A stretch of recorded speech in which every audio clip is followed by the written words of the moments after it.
Welcome to this edition of Head to Head. I'm your host, Cam McKinney, and this is episode number 261 of the podcast. And on this episode, I'm talking about the Denver Nuggets making the NBA Finals. For as long as I've watched the NBA, the Denver Nuggets have quietly been one of the league's most consistent franchises. Since 2000, they've made the postseason 15 times and have the 7th best record. But come postseason time, they routinely did not play a major factor. From 2004 to 2008, led by All-Star Carmelo Anthony, the team lost in the first round of the playoffs 5 years in a row. In 2009, they finally made it to the Western Conference Finals, only for things to revert backwards, as the team went on to be eliminated in the first round the next 4 years in a row, from 2010 to 2013, and in 2011, they lost their star Carmelo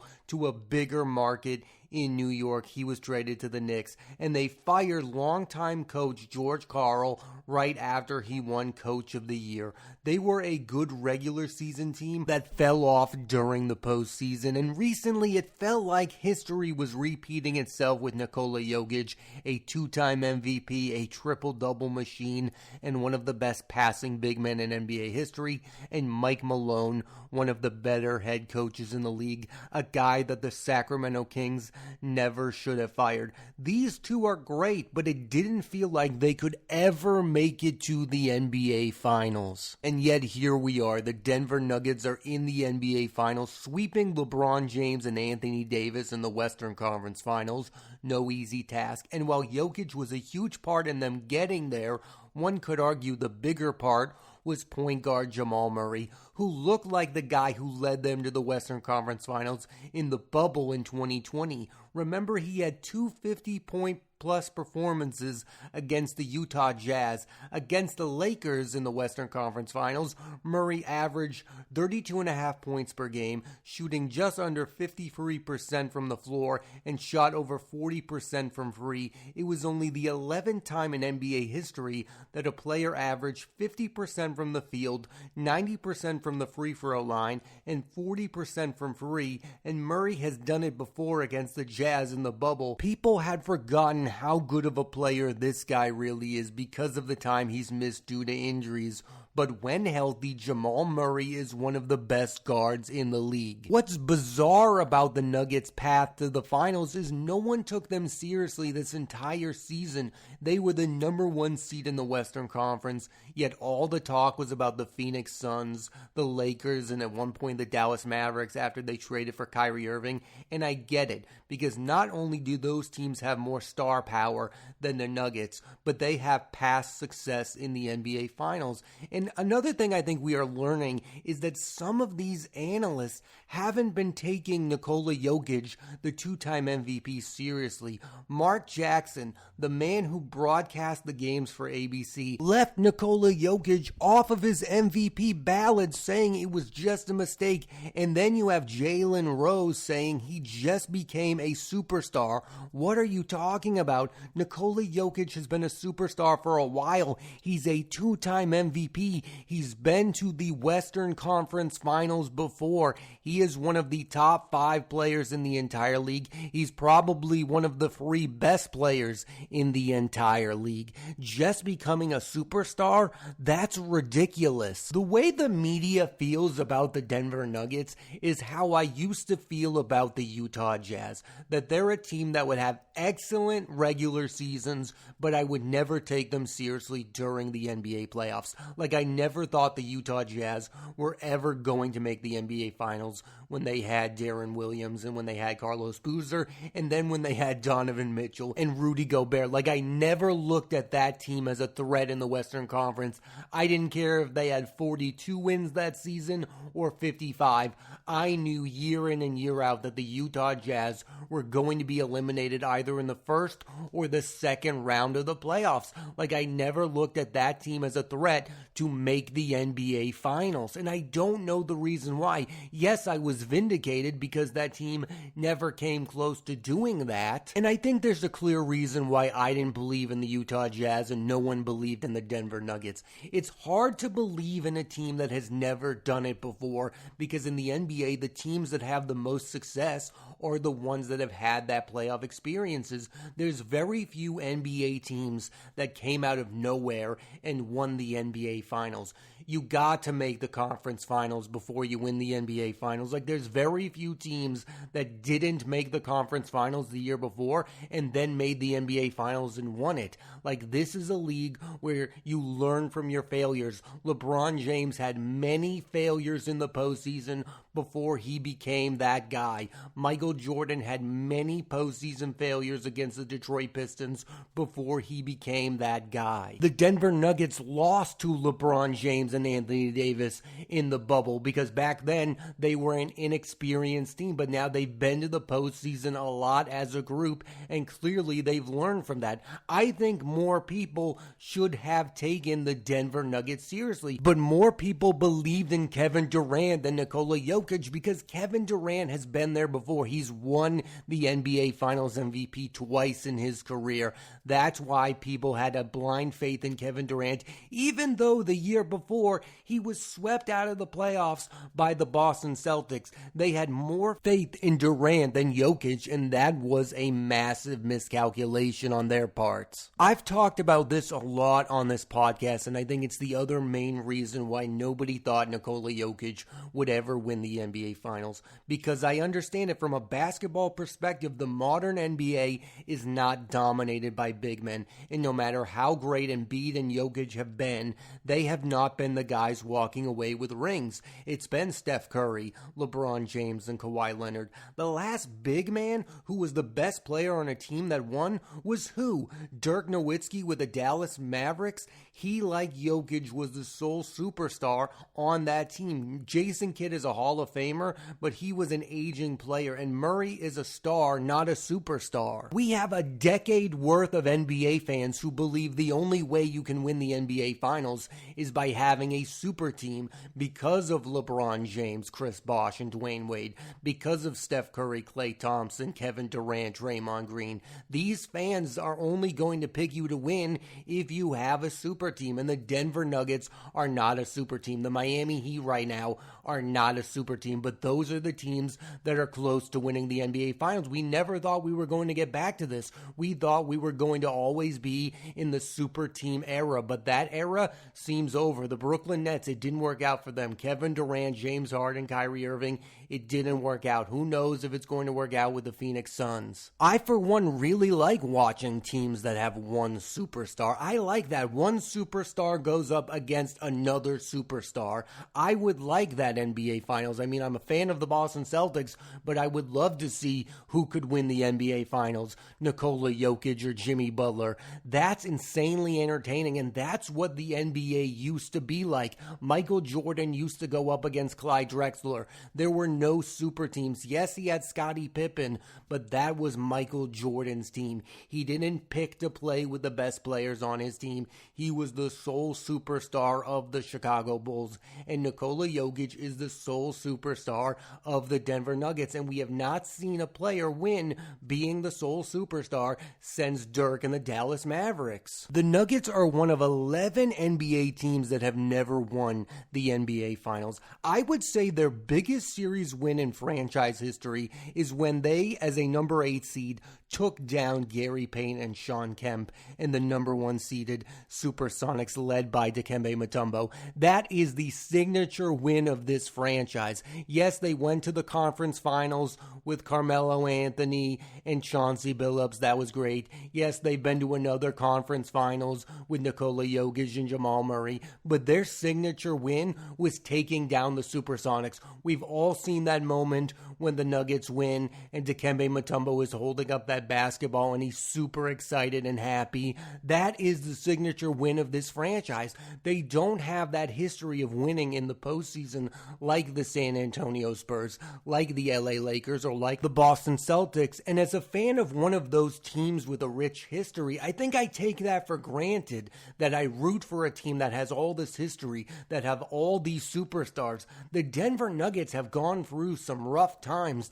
The Denver Nuggets lost a superstar. Like, that is something that has never really happened to the team that I root for. The Boston Celtics don't lose a superstar. Yes, they lost Kyrie Irving, but that was a different circumstance. I mean, Carmelo Anthony left the Denver Nuggets because he wanted to play in a bigger basketball market. He wanted to be more of a celebrity. That wasn't going to happen to him in Denver because Denver is a smaller market. Very few stars decide and choose to leave the Lakers. Dwight Howard did it. Very few players decide to choose and leave the Boston Celtics. Kyrie Irving did it. But there are very few circumstances where those star players leave these historically rich franchises. It happens to the Denver Nuggets quite a lot. So I think this is a great story that the Nuggets have found their superstar, Nikola Jokic, who seemingly wants to play his entire career there and has the chance to bring home the NBA Finals.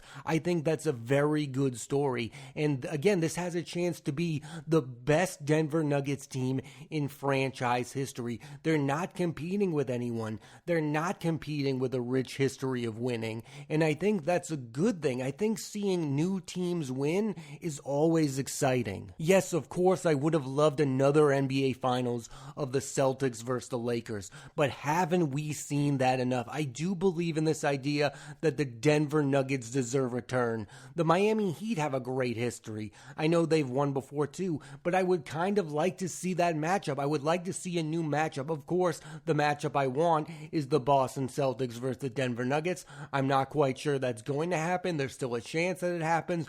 I want that to happen, and I want the Celtics to beat the Nuggets. But still, as a fan of the NBA, I like when new teams emerge.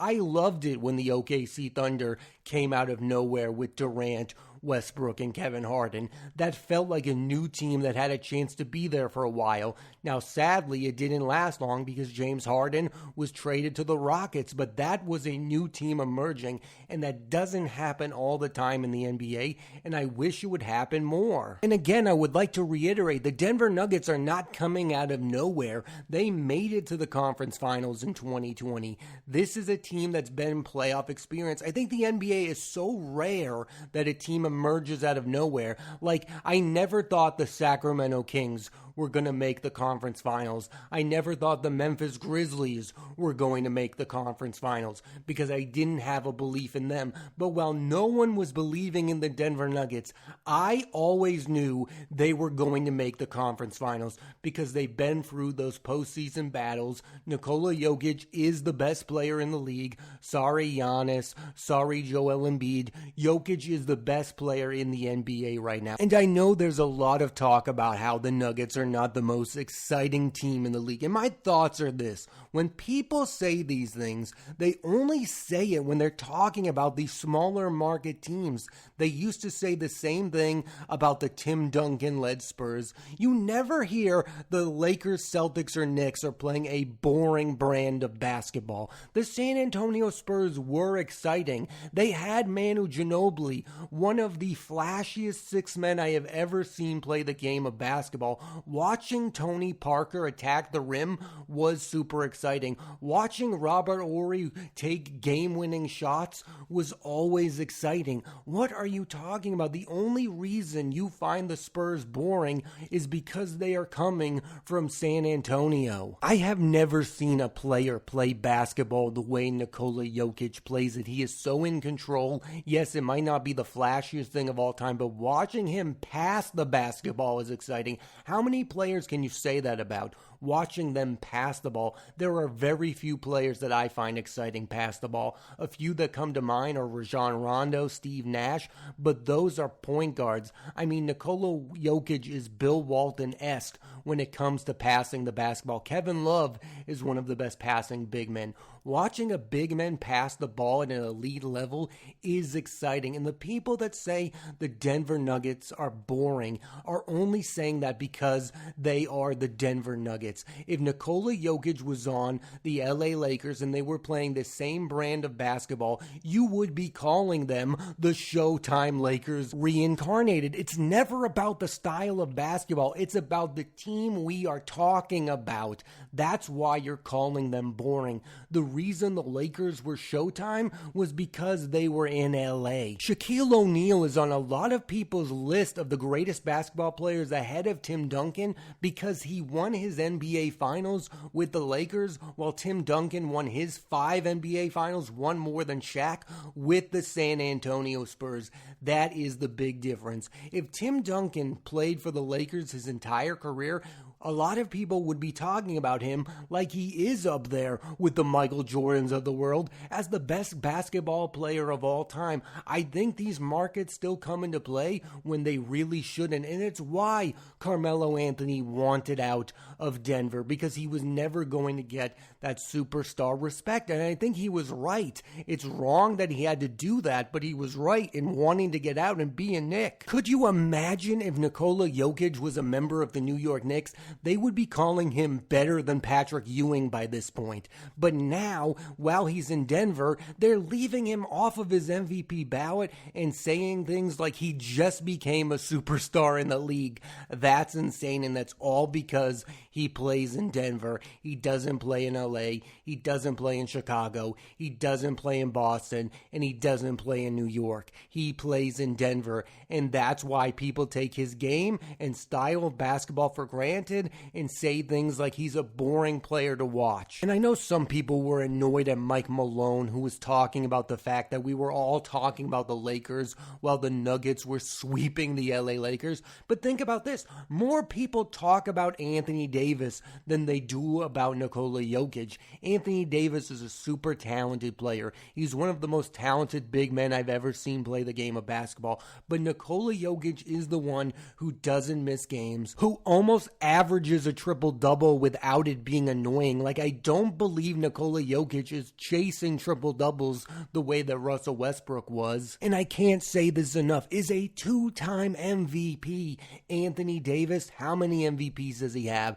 0. The reason we talk about Anthony Davis more than we talk about Nikola Jokic is because Anthony Davis plays for the Lakers and Nikola Jokic plays for the Denver Nuggets. It's a song as old as time. There are great players on smaller market teams that do not get enough respect, and Nikola Jokic is in that group. I would put Dame Lillard in that group. If Dame Lillard does get traded this offseason to a bigger market team and puts up the same type of numbers on that bigger market team, his legacy when it comes to being an all-time great point guard will rise in the eyes of NBA fans, even if he's being the same old Dame Lillard. Like, that's what's crazy about all of this. The only way Nikola Jokic is going to be considered one of the best players in the league is if he wins the finals with the Denver Nuggets, because he's that type of player where they're not going to say he's amazing when they're not winning. I think people were getting tired of giving Jokic MVPs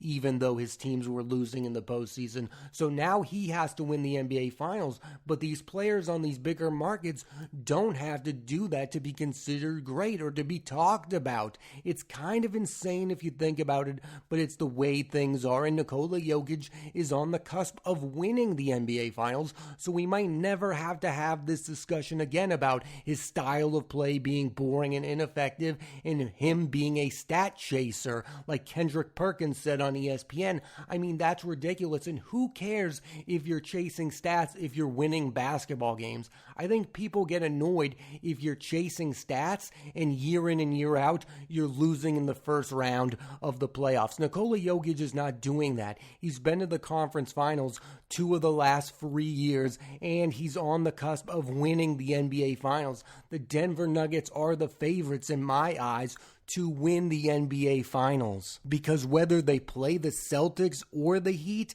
they've got a great chance to win because they haven't played a lot of long series. They beat the T-Wolves in 4, the Suns in 6, and they swept the Lakers. If Mike Malone wants the media to respect the Nuggets and Jokic, he's got to win the NBA championship. That's the only way. That's the only way that Jokic is going to be remembered as an all-time great. That's the only way that Jamal Murray is going to be remembered as one of the all-time great NBA performers. If the Nuggets take this thing home, they are a deep team. They have one superstar, but they have all the leverage to win the NBA Finals, because if this Eastern Conference Finals goes 7, the team that gets there is going to be tired out. The Nuggets have a great chance to win the NBA Finals in 5 or 6 games. That's how big this advantage is. And I don't think the Heat with Bam can guard Nikola Jokic. Now, the Celtics have Al Horford and Robert Williams, but Nikola Jokic has lightened up the Celtics in the past. The Nuggets have a real shot to get the respect they deserve from the media and NBA fans all around. Thanks for listening to this edition of Head to Head. I'm Cam McKinney, and there'll be a new episode of the podcast every Monday on Apple Podcasts and Spotify, so please rate, review, and subscribe.